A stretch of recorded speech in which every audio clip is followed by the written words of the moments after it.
सभी को नमस्ते।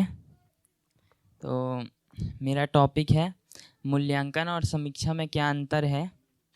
तो मुझे जो समझ में आया है कि मूल्यांकन क्या है और समीक्षा क्या है, तो तो पहले थोड़ा सा परंपरा की बात कर लेते हैं कि जैसे परंपरा पहले बनी थी, मतलब अभी परंपरा आ ही रही है, उसी से हम लोग आए हैं।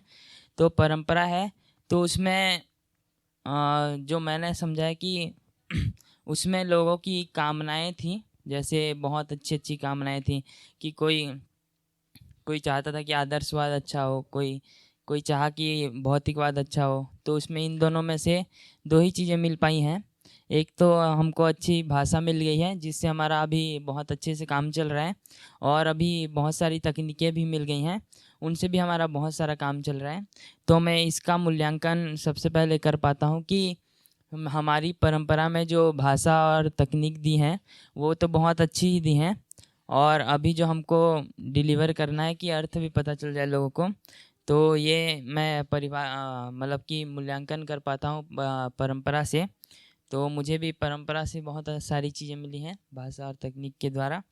तो इसमें मैंने ये देखा कि मूल्यांकन का मतलब यही है कि सार्थकता का आकलन और उसको ग्रहण कर पाना ही मूल्यांकन है।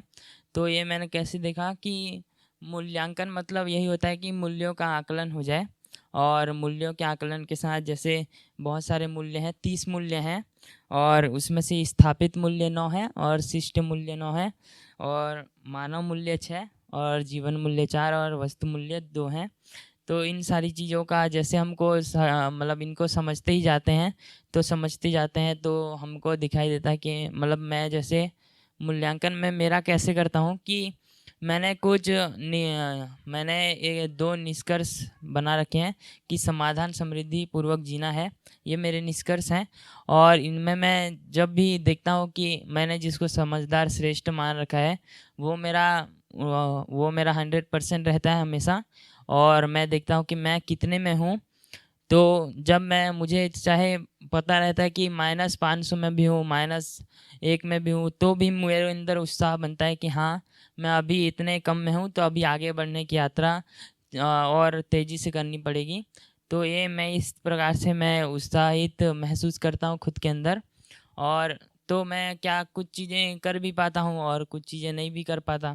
जो नहीं कर पाता तो उसमें मैं ये समीक्षा करता हूँ कि वो व्यर्थ है या फिर वो सार्थक है, क्योंकि व्यर्थता को व्यर्थता का आकलन ही समीक्षा होता है। और व्यर्थता का आकलन में और व्यर्थता जब सार्थक चीज़ें पता चल जाती हैं, तो व्यर्थता अपने आप ही विसर्जित हो जाती हैं। जैसे अपन एक शरीर का डिज़ाइन ले लेते हैं, मैं आज सुबह समझ रहा था इसके बारे में। तो हम लोगों ने ये देखा कि शरीर का डिज़ाइन भी ऐसा ही है कि हम लोग कुछ ग्रहण करते हैं, फिर उसमें से जो पौष्टिक चीज़ें होती हैं वो अपना शरीर रख लेता है, और फिर जो निकालना रहता है वो निकाल देते हैं। तो ये भी ऐसे ही है, जैसे और फिर उसमें भी बहुत सारी चीज़ें रखते हैं, तो हमारे शरीर को बहुत सारी चीज़ें मिलती भी हैं। तो इसमें भी ये देखा मैं कि हाँ, हम भी जो चाहते हैं वो हम लोगों का मूल्यांकन जैसे होता है, तो हम लोग मूल्यांकन पूर्वक सुखी और समीक्षा पूर्वक आगे बढ़ते हैं। और इन दोनों में क्या अंतर दिखा कि मैं मूल्यांकन पूर्वक, अगर हम लोग कामना को ही, जो हमारी कामनाएं होती हैं, जैसे कामनाएं भी बहुत अच्छी अच्छी होती हैं, जैसे जो शराब नहीं पीना, और गाली मत बकना, और मोबाइल ना देखना, और काम करना, ये सब कामनाएं हैं जो अगर लक्ष्य से नहीं जुड़ती तो सारी कामनाएं होती हैं।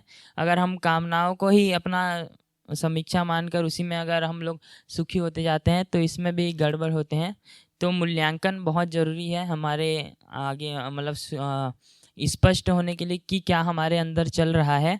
और फिर जब मूल्यांकन होते जाता है अपने खुद के अंदर, तो हम लोग सुखी होते जाते हैं, और सुखी होते जाते हैं तो और अपने लक्ष्य की तरफ, उद्देश्य की तरफ आगे बढ़ते जाते हैं।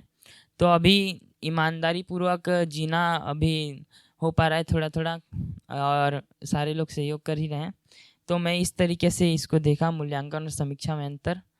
तो बस इतना ही था मेरा, तो बाकी सब ठीक है। धन्यवाद।